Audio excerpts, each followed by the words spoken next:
So hello guys, welcome to my another video. So in this video we are going to talk about risk management. तो risk management होता क्या है? risk management को समझने के लिए हमें पहले थोड़ा चार्ट समझना पड़ेगा. After that we will discuss about risk management.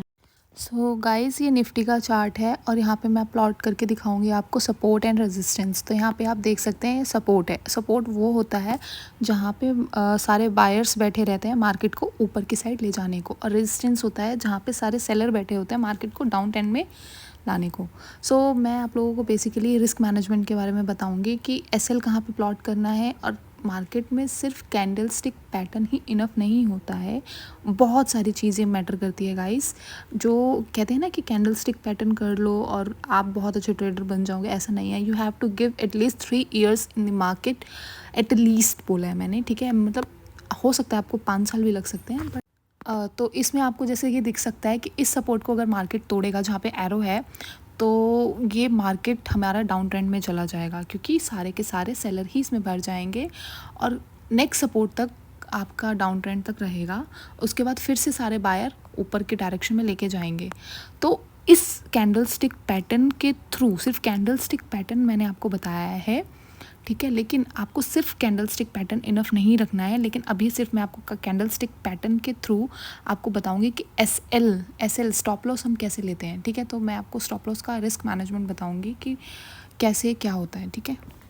So guys यहाँ पे हम बात करेंगे how to risk management works. तो रिस्क मैनेजमेंट अपना काम कैसे करती है, यहाँ पे हम उस चीज़ की बात करेंगे. तो जैसे कि हम कैपिटल सबसे पहले डिस्कस करेंगे कि हम कैपिटल कितना लेंगे. 5,000 हम कैपिटल लेंगे और इसको हम डिवाइड 20 से इसीलिए करेंगे क्योंकि हम 20 डेज़ का लेंगे. जैसे कि 5,000 आपका कैपिटल है और 20 डेज़ आप ट्रेडिंग कर रहे हैं, तो उसमें आपको कितना लॉस होगा. तो 250 का लॉस पर डे होगा, ठीक है.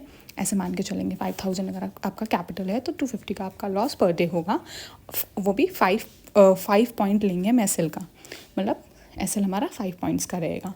तो 250 डिवाइड 5 इज इक्वल टू 50. तो 50 क्वांटिटी हम लेंगे, ठीक है. 50 क्वांटिटी हम पर डे लेंगे और जो हमारा लॉस होगा वो 250 का रहेगा, ठीक है.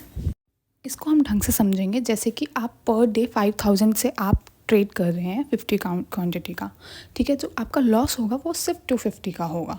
ये हमारा रिस्क मैनेजमेंट आपको बताता है. आपको अच्छे से समझना पड़ेगा कि आपको एसएल कितना लेना है, कैपिटल कितना लेना है, एवरीथिंग. एसएल होता है स्टॉप लॉस और ये रिस्क मैनेजमेंट में बहुत काम आता है, ठीक है.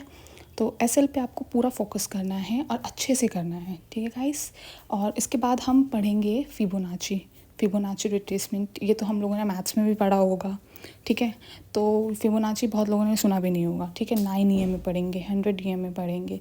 उसके बाद भी बहुत सारी चीज़ें हैं इसमें, ठीक है. सिर्फ चार्ट पैटर्न ही इनफ नहीं होता, बहुत चीज़ें देखनी पड़ती है. RSI भी देखना पड़ता है, चार्ट पैटर्न भी देखना पड़ता है, ठीक है. ये सब के बारे में हम आगे ब्रीफ और अच्छे से पढ़ेंगे, ठीक है.